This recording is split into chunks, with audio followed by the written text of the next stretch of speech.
Hello there everybody and welcome! I got you a new Necromancer build and this time I went for the Feudal Culture. I was experimenting around with different Necromancer builds and I noticed that the Feudal Culture has very interesting methods and units to utilize necromancy and morale combat. And the results were wow. I'm really happy with this build, and let's get into the details. So for the racial things, I went Nightmare Mounts. These give you the capability of going into morale combat from the get-go. Your tier 2 shields and your tier 3 knights get these mounts, and that's a really good thing. The tier 2 shields are a very good unit up until the mid-game. They serve all the purpose that you require them for, and later, when they fall off, we have other methods to substitute that. Either way, this gives you some really nice options for the start and for the mid-game. Totally enjoyable. Pack Tactics is what I use to keep the damage numbers high enough to get through the game without having many steroids for the damage. This works really well because of many factors that are working for this build, but first and foremostly, we're summoning tons of units. We're really good at swarming people with units all around them, and this makes our supporters or archers or not so much buffed units really hit harder, and that's what we have that for. Now, I went for powerful evokers because I personally think the current Necromancer iteration is really powerful with battlefield magics, and since we field a lot of supporters, this is really good. You also start with a support unit, and a Bannerman at the beginning really makes your army quite robust. You have a decent ranged attack on him, and yeah, there's nothing not to like about that. The second one I went for is Gifted Casters. So you see, I'm really addicted to combat casting on Necromancers. I was really thinking a lot about what I could do different, but at the end of the day, I didn't really find a appealing alternative except for the trait on the order side that gives you an extra whispering stone. That would be for this build also a very good fit, so you could try that if you want to exchange one of these. Now let's move into the tome section. We have here, as you might have already thought, the Tome of Necromancy to begin with.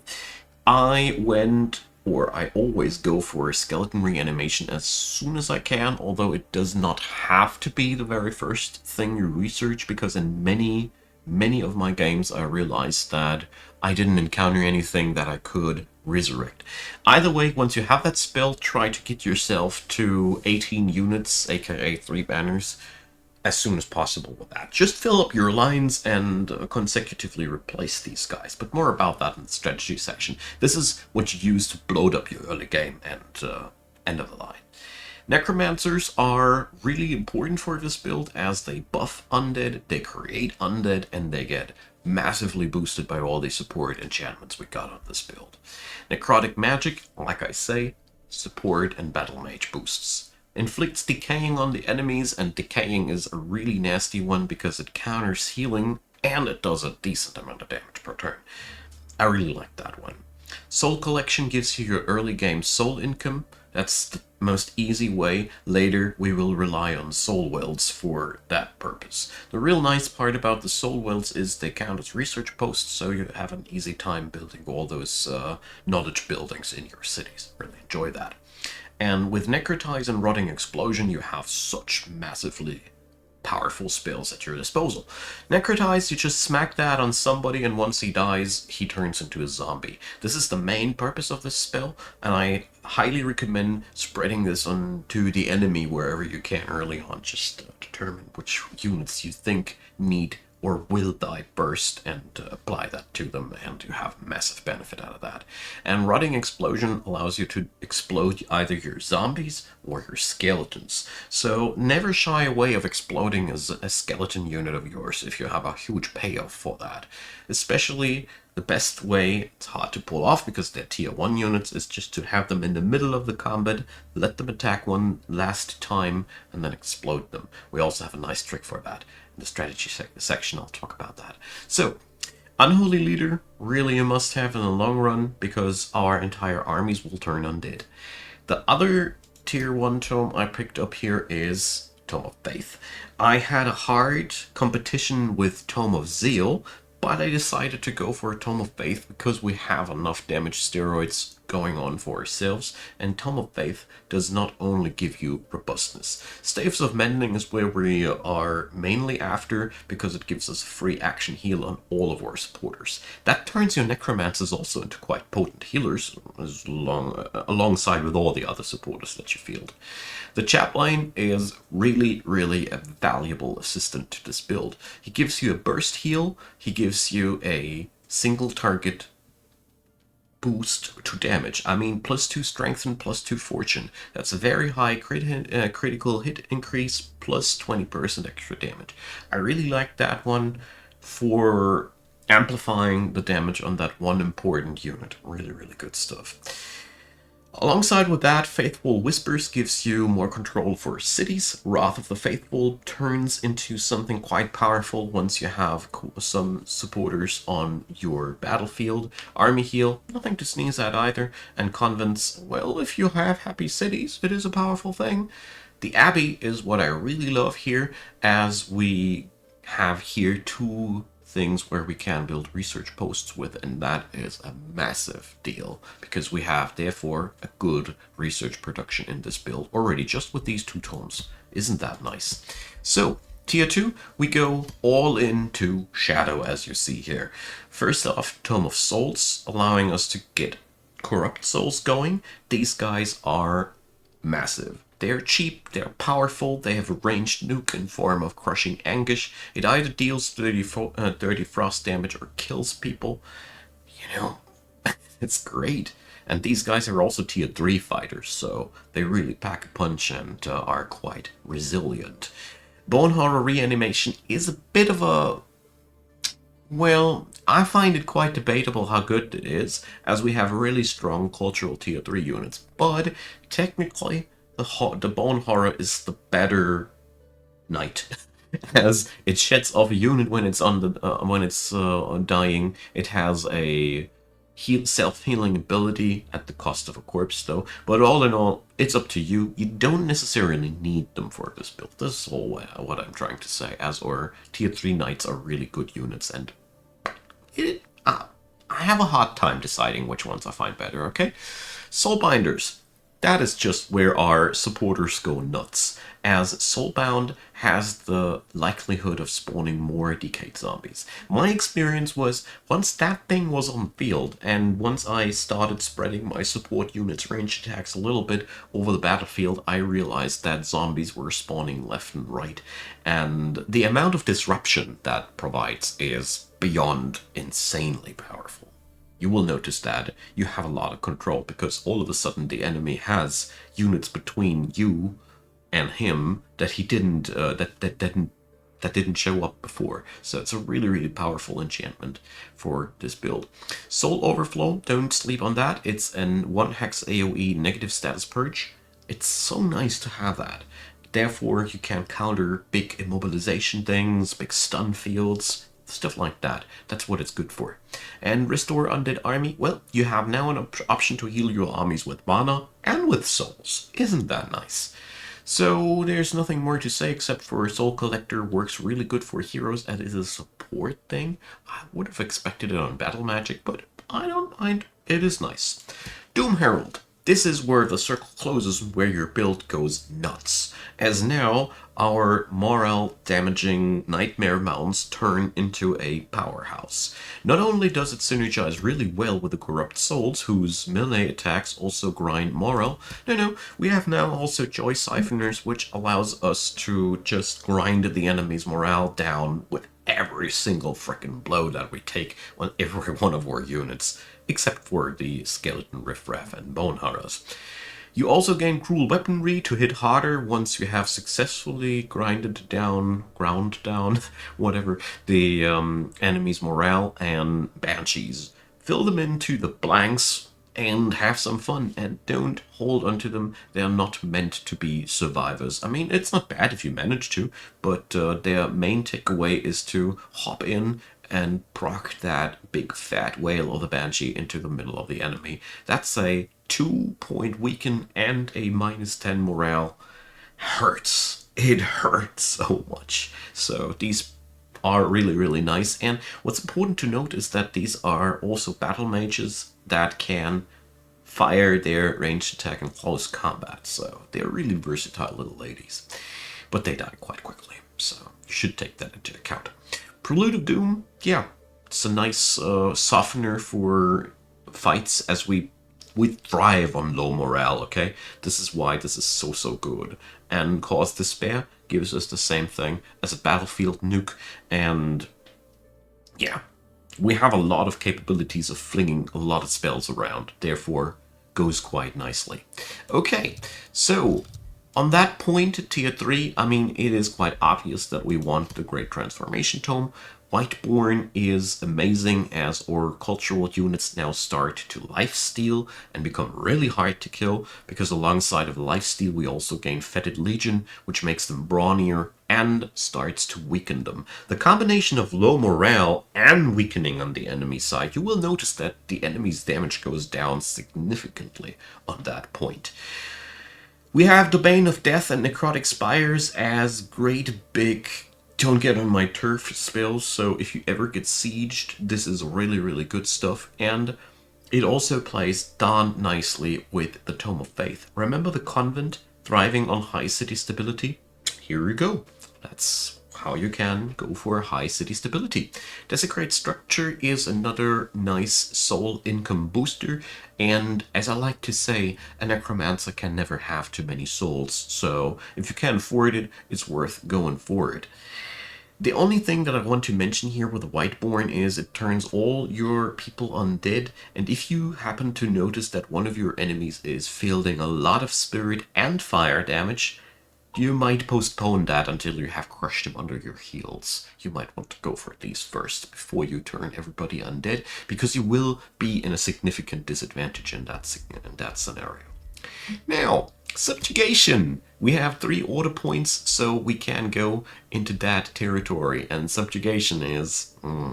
it's so good for this build. We gain Tyrant Knights, and that's why I keep saying we don't really need the Bone Horrors. These guys are just better. They destroy morale when they hit the enemy. They are tier 4, that's German, tier 4, tier 4 shock units, so yeah, what's not to like about that? These are really good. They have the intimidating aura and everything we have set up before. They synergize massively good with the Nightmare Mounts, and they hit like a truck because they're tier 4 units. With Intimidating Aura, the need for Nightmare-mounted units is lowered, because you can't have that, this doesn't apply doubly, so you can now use this to fall away from your tier 2 defenders a little bit and just go into which kind of playstyle or which kind of late game unit you want, because now the aura is on whichever your unit recruit. And that is a really powerful thing. With Subjugating Raid and Baron's Palace, you become a really powerful force at conquering cities. So these make the cities again more stable. Convent synergy, wink wink. And Subjugating Raid is again a siege project that grinds down the enemy's morale. So that's just... you see, if the enemy has any susceptibility to that scheme, you really hit them quite hard with that. And Final Ultimatum even gives you the ability to recruit somebody forcefully after they try and decide to run away.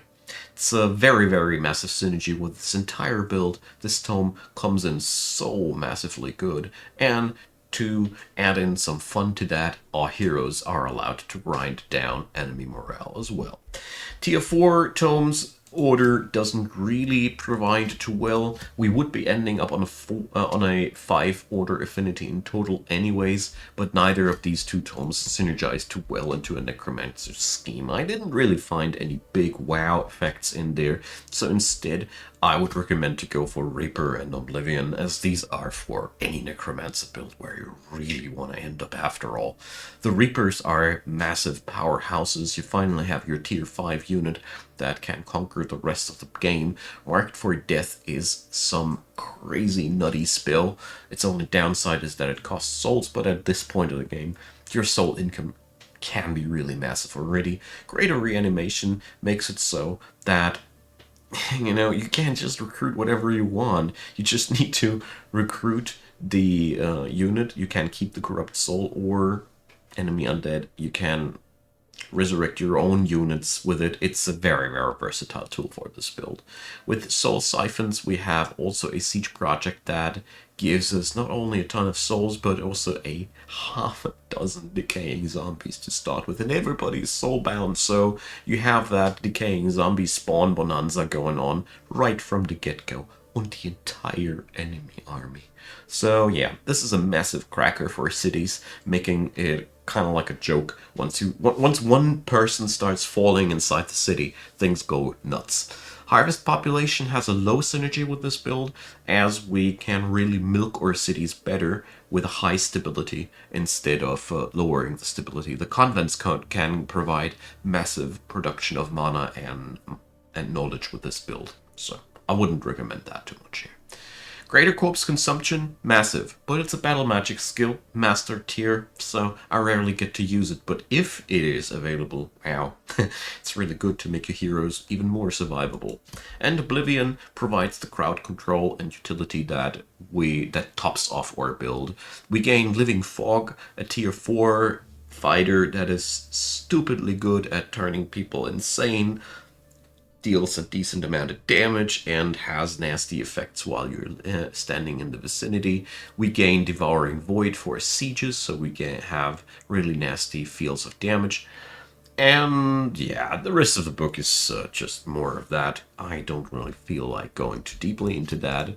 And we round it up with Eternal Lord, which is the dream of any Necromancer, because you can create armies out of souls. You can fling an entire battlefield debuff on the enemy. It's just nuts, which we can do with this book here. And that brings us to the strategy part. So with this build, we want to really ignore the archers. You don't need to recruit any archers. They are a dead end for this build. We are taking all ranged qualities out of supporters. And this might sound weird for you if you haven't played a build that was support heavy yet, but they really, really hit well. With all the bonuses, especially Pack Hunter, Pack Tactics applied, you really, really will notice that it's an easy thing to let your supporters hit for 20 to 40 damage, depending on criticals, the enemy's defenses, and whatnot. We want really tier 2 as fast as possible, but there's a nice caveat. This build thrives on spamming peasant pikemen early, because either you lose them to attrition and you don't mind, or they turn into defenders and you have recruited a tier 2 unit for 50 gold. It's a win-win either way, and these guys where I recommend you to put your money into until you have your tier 2 town hall built up. After that, recruit a few bannermen. I wouldn't rely on them too much, as they are quite clunky micromanagement wise, and I found for myself more than 2 of these guys rarely found their application in my personal playstyle. Maybe I'm doing it wrong, maybe it's a personal thing, I don't know, but we have such a variety of supporters available. Once you have researched them, Necromancers are really good company to the bannermen. I would therefore recommend, that's the reason why I wouldn't recommend too many bannermen, as they can raise undead for us. It's a once per battle thing. They only last a short amount of time, but this is really good. You kick over an enemy unit, you strengthen one of your undead before, and then you resurrect a new undead afterwards, and your Necromancer can then fight for the rest of the battle with his ranged attacks. These guys are really the backbone, pun intended, of your army that provides units, damage, and damage buffs for your undead, and at some point after you have gone Whiteborn, you can use that on any of your units anyway, so these guys never fall off in this build. The chaplains I would even go as far as they can totally replace your Bannerman if you don't like the way you have to play around the Bannerman. These guys, I talked about it in the tome section already. Burst heal, buff, ranged attack, everything comes together quite nicely on these. I really keep the Bannerman though out of the reason that the Bulwark Standard and the Soothing Standard are really, really massively powerful, especially Soothing Standard. In an ideal scenario, these guys can heal a massive amount of HP. Almost, I don't know, is it 80 or 100 HP? I haven't ever calculated it, but it gets really close to triple digits if you position your units well. Nobody can heal as much in one spell as a Bannerman, but it is a very, very finicky task to position your units accordingly. It's just the gist of it. So, play to your own liking with your supporters. You have a really, really nice assortment of these. And the tier 3 town halls are, after that, your next goal. But they are not that necessary, as for the mid game, your army here will go really well with a nice wealth of defenders. You should really try to get yourself some of these bad boys going, as their intimidating aura is really nice early on, and it's really important to note that you always should try to give these boys the last hit, as Vicious Killer applies an extra penalty on the enemy's morale when these guys kill somebody. So the kills should always belong to your tier 3 knights or your tier 3 shields. These are the best last hitters in your roster. Apart from that, the tier 2 defenders are really good. They hit quite hard if enough pack hunter action is going on. They're fairly hard to kill. They can boost up the defenses on your army a ton by just standing in the vicinity, and they are the bread and butter unit of your early and mid game expansions, in my humble opinion. Once you have access to the corrupt souls, though, these guys are, well, pretty much replacing these somewhat. They lack the Vicious Killer trait. That's one thing to note. So they deal less morale damage on the entire enemy army, but they can nuke. So a mixture of these two, these guys is way to go. And with this build, I'd even go as far to say go for a 50-50 mix, 40-60 mix, incorporate as many supporters as you want. It's no problem if 50% of your army are supporters. What's really important though is don't fall into the illusion to think that your skeletons are anything except for replacements and dirty bombs. They are really nothing useful at all. Their biggest use is to get exploded or draw enemy attention on them. They don't get your racial traits. You cannot really play around them reliably. We have not too many enchantments going on for them. They're all tier 1. They're really not that valuable, but they are really good to bolster up your ranks very early into a large number, and that's where I think these shine. And like I said, with Rotting Explosion you can really do some nasty stunts. So I was mentioning that a moment before in the tome section. I wanted to mention how Nasty, Hold the Line, and Rotting Explosion can work together, because with Steadfast you can decide how and where they're going to die very, very reliably. So going Steadfast into Rotting Explosion is a really, really nasty little trick, and I can only recommend it. It's easiest to pull off if you go for a Wizard King. Personally, always would go for a Wizard King with Necromancer builds, because Overchannel is just giving you such a nice edge in that one volatile turn that you need to turn over the battle to your favor. I also want to mention here, when you're building your heroes, if you see Dark Ritual, pick it up. It's stupidly overpowered on any Necromancer build, because other builds, they're okay with just a cluster of decaying zombie units. But for you, they are so much more. You can do so much business with these guys. And you should never forget, you can use your own summons, let them die, and then use Dark Ritual to bring them back. That's why this spell is something where I feel like you should definitely go for it. Apart from that, support skills, I think it's way to go.